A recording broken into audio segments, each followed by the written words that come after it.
Hello and welcome to the latest episode of the Boardmasters with me, Chris Mullins, and today I'm going to be giving my review of Core Space Firstborn.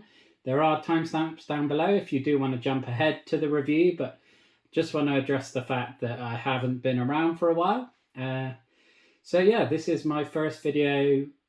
Well, my last one uploaded as the point of recording was 68 days ago, so should 69, 70 by the time I get around to uploading this.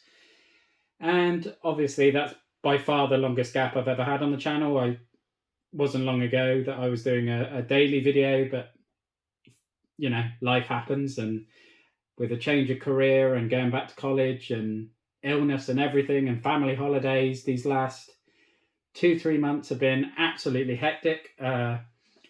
Me and the other two Chris's have found it next to impossible to get around the table consistently over that time.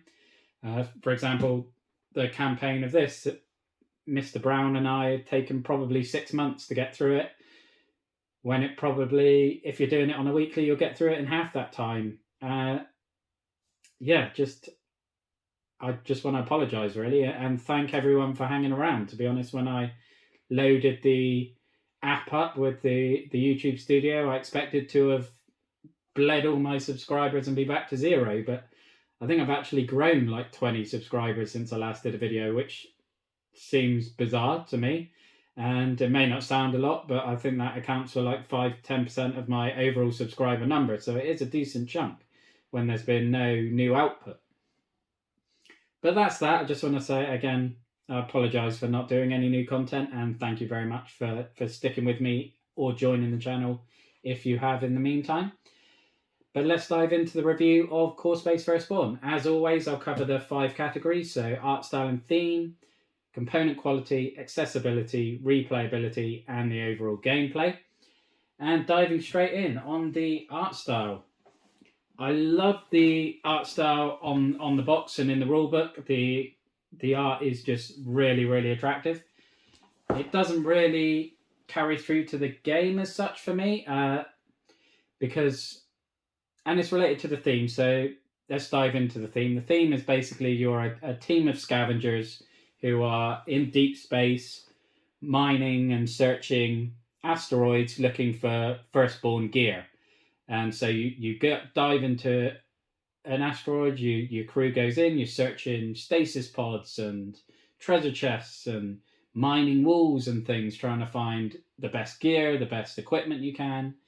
But obviously, because it's generally asteroids, that leads to a lot of browns and dark greens and greys, and it's a very dull palette. It's nicely done, but for me personally, I love the brighter colours of, say, a honey buzz or a lizard wizard or something like that.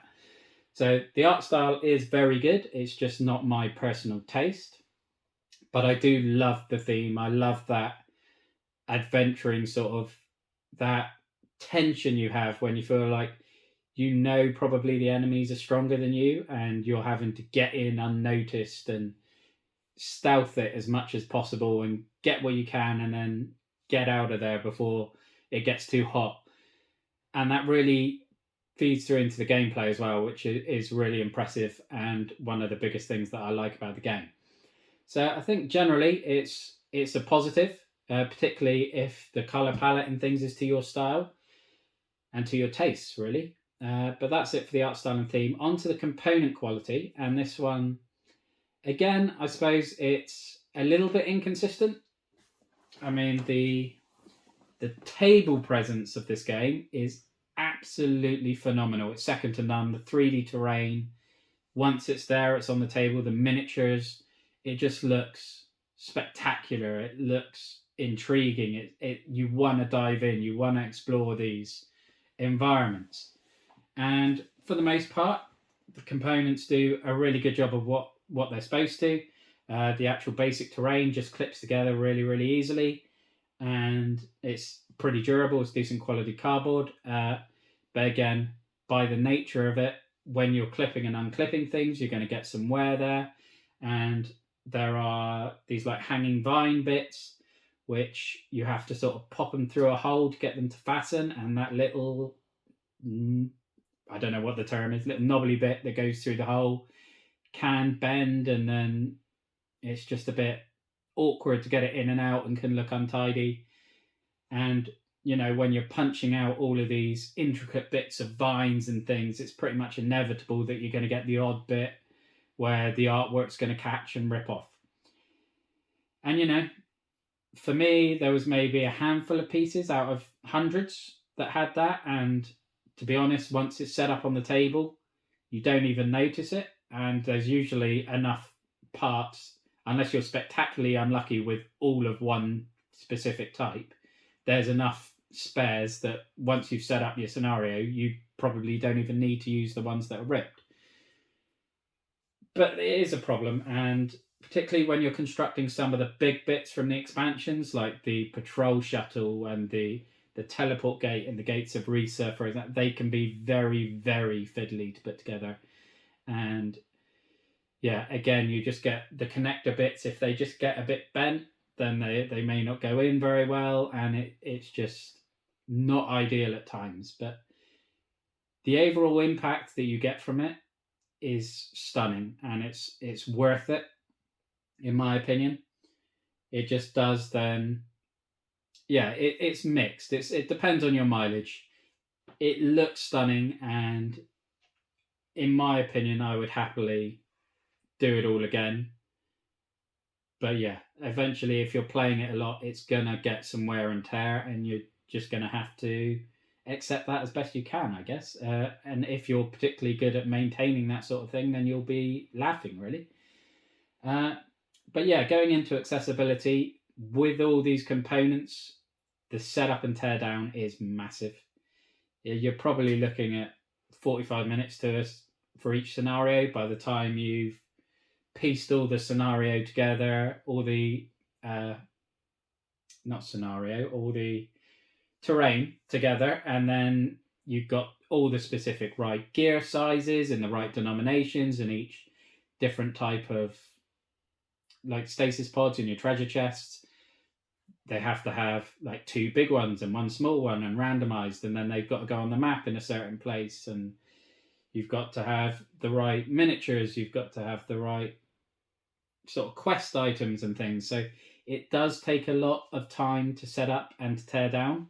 To be honest, this table has been a godsend, because we have just been able to leave it in the bottom and just switch the terrain over between campaigns. But if you don't have that luxury, then it is a pain. I would say in terms of most scenarios, we probably were playing, I would say on average, an hour and a half. So it's probably just on the edge of too much setup to playtime. To be honest, when I was playing it, I was more than happy. It didn't really bother me. But it is a significant chunk of time, and I know that could be an issue for some. In terms of the cost, the core box itself is relatively cheap. You can get that, I think, between £35 to £40. Not the most widespread. I do believe it's on Amazon and from most game stores. Obviously, the expansions are harder and therefore more expensive to get hold of. But not too bad on that. In terms of the accessibility of the actual game itself, there is a really good tutorial that walks you through everything, which is really appreciated. But long term, it is a very heavy game with lots of little intricate things going on. And it's not like Jaws of the Lion, I would say, where you might forget, oh, that character was poisoned or that character was stunned, but I did his attack anyway. And with games like that, you inevitably miss something like that. Whereas with this one, we found that there is so much iconography, there are so many different skills, there are so many different enemy behaviors depending on the board situation, that unless you're playing the game very regularly, you're going to have to spend a lot of time consulting the rule books or the reference cards in order to know what that weapon does. What does that enemy do? Do I have a skill that can actually help me in this situation? Because I can't really remember what skills I've got. But again, that's going to depend on you. It did become an issue for us because, as I said, we were playing this campaign spread over 6 weeks. We quite regularly went 2, 3, 4 weeks between campaigns, and we pretty much had to learn the whole game again. which slowed everything down and meant we spent too much time looking in the rulebook. So accessibility is probably overall a bit of a negative. It is easy to get hold of, relatively. It is relatively cheap. It is easy to learn the basic gameplay. It is just the intricacies of what does that icon mean, really. So yeah, it's a mixed one on that. In terms of replayability, that's huge. I mean, the actual campaign comes with 10 scenarios. There are more scenarios in the expansions. You can custom anything you want. The website, battlesystems.net, I think I want to say. It's definitely Battle Systems. But they have custom-made scenarios on the website that you can use. So it's basically unending, really. And, on top of that, you've got the natural intricacies of a game that has an event deck of cards, so that's always going to be randomized. You've got drones and enemies coming in on a dice roll, so sometimes an enemy will come in, sometimes they won't. Sometimes they'll come in at spawn point 3, sometimes 6, sometimes 2, so every time it's going to play out really differently.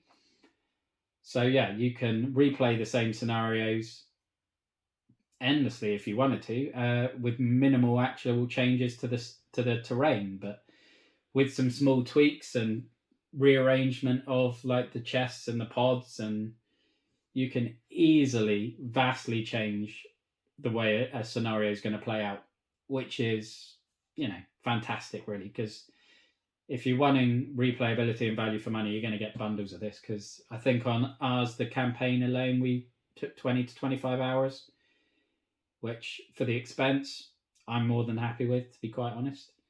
And following that, going into the final gameplay, and this one is a bit mixed as well for me, to be honest. The core gameplay, the actual what you do on your turns, I'm going to move here, then I'm going to search this chest, I'm going to throw a boomerang at that guy, I'm going to mine this wall. That is fast-paced, it's tense, it's fun, it's exciting. I loved it. They get a few dice rolls and all of a sudden a board state where you're completely in control, and now you're swarmed by a couple of drones, a liege, and the firstborn's just turned up, and it changes the dynamic completely. Or that thrill you always get of opening a treasure chest or something and finding a piece of gear that you really want to use. That feeling and that game to game, turn to turn gameplay is phenomenal. The issue comes with what I touched on earlier with the accessibility, is that for us, we had to spend too much time looking up skills. So like, I would say by the end of it, by the last 3 or 4 scenarios, we quite often deliberately didn't use our skills because we knew what a core of them were, but we didn't necessarily know all of them. And, that may be an indictment on us as players, but at that point we were controlling 2 characters each. Each character had about 10 different skills, and each one of those skills can be leveled up between level 1, 2, and 3. So each character by the end had like 17, 18 different skill effects that they could do. And, hands up, I could not remember all of them. Certainly not. And if you're playing the game every other day, if you're playing it constantly, if you're playing it week in, week out, then you will learn that. If, like us, you're playing it every 2, 3, 4 weeks, it becomes a bit more of a slog because you're getting in the way of the really fun gameplay, because you're having to look up, say, I'm sure I had a skill that allows me to camouflage if I'm against the wall, or that enemy's just got in base contact. I'm sure I've got a reaction skill, but I can't remember what level it is, so how many skill points I need to use, or let's search this stasis pod. This bit of gear has got this icon on. What does that mean? I don't know that. And you're looking all that up, and it does slow the game up too much. And I think there's just, as I said, too much of it all. The weapon icons, I think there's like 2 pages of generic stuff, then there's a specific item page, and there's another section on accelerant ammo and things like this. And throughout the entire campaign, Chris, neither of us ever used accelerant ammo. out of those 2 pages of iconography, we probably used 20% of them, because they were awkward to keep track of, because you had to keep going in the book to remind yourself what each one does. So we had our core of items like boomerangs and liege rings and particular shields that reflect attacks and things, and we pretty much kept those, I think, for at least half of the campaign. Probably half the gear for half the campaign for the characters we had was the same from scenario 4 or 5 all the way through to the end, because there wasn't much that was dramatically better than it. Certainly when you were going to the trader phase, we never found ourselves buying anything, and we never crafted anything once because we weren't probably mining enough. So it did feel a bit anticlimactic between missions. The advancement was brilliant. I really loved that aspect where you're promoting your characters, and that seemed to be really well balanced, that all our characters were getting near the end of their advancement track by the time we finished the campaign, which is, I think, always a good indicator of how well balanced the campaign is in terms of progression. But yeah, we just never found anything to buy. We never recruited another, apart from Hopper, the robot, which is one of the missions. Spoilers, sorry. To round out the crew of 4, he was the only one we recruited. There are a few missions where you get allies and things, which was really fun, but yeah, we didn't hire anyone else, and we never felt like we really had enough to spend our money on. So I think we had the conversation after we finished campaign or scenario 10 that did we make some mistakes playing this, because we've got loads of money left over, and it feels like this is a game where you're supposed to be really struggling for money all the time. Should these pieces of gear disappear, or do they refresh between missions? We weren't quite sure. And again, it may well be in the rulebook, but we just missed these things because there was so much going on. One other thing on the advance, the between missions, upgrading the ship was great. We loved the power of that. The upgrading your ship boosters and things felt really, really game changing. The ability for your ship to start shooting at enemies was fantastic.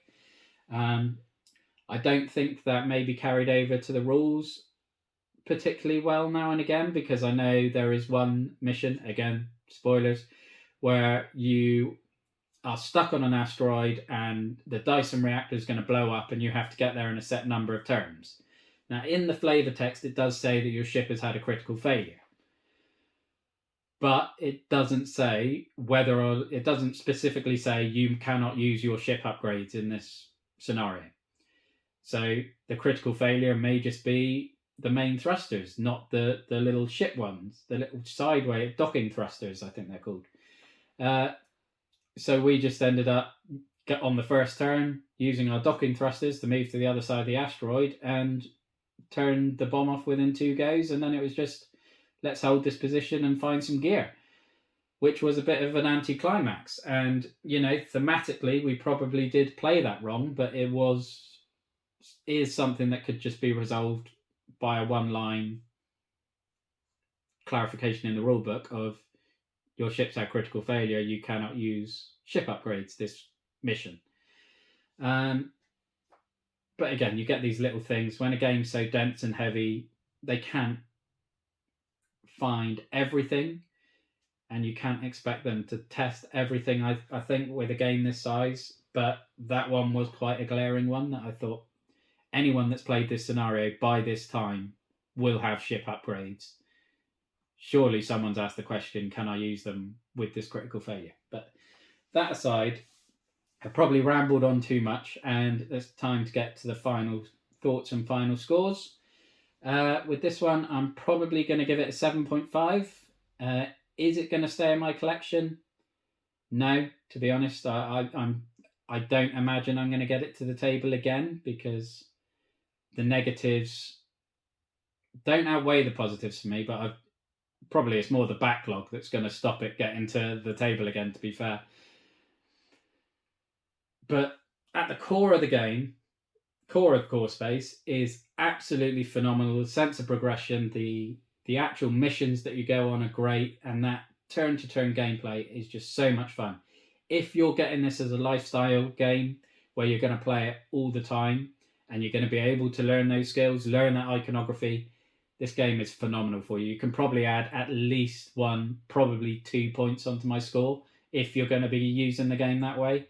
Because if you can take that bit out, you're going to have an absolute whale of a time with this game. Because as long as you're focusing on the gameplay and not having to dive into that rulebook, it is outstanding, and I would recommend it to anyone who is going to play it that way.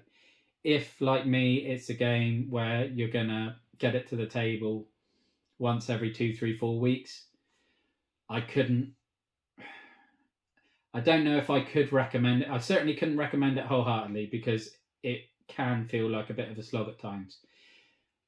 It is still a good game, and you still will have fantastic experiences, and you will have missions that develop in such a fun, exciting, tense way. But it does just trip itself up, probably putting too much of a good thing in there. But that's it. That is my thoughts and feelings on Core Space Firstborn. Let me know if it's a game that interests you, or if you have played it, how you feel. And yeah, hopefully I'll be here a bit more regularly than I have been over the past few months. Then the next video will be a 3-player playthrough of Petrichor, the complete collection. So we will be playing with the flowers, the honeybees, and the cow expansions all at once. And hopefully that will be up within the next fortnight. So thank you for watching. Look after yourselves, stay safe, and have a good one. Bye-bye now.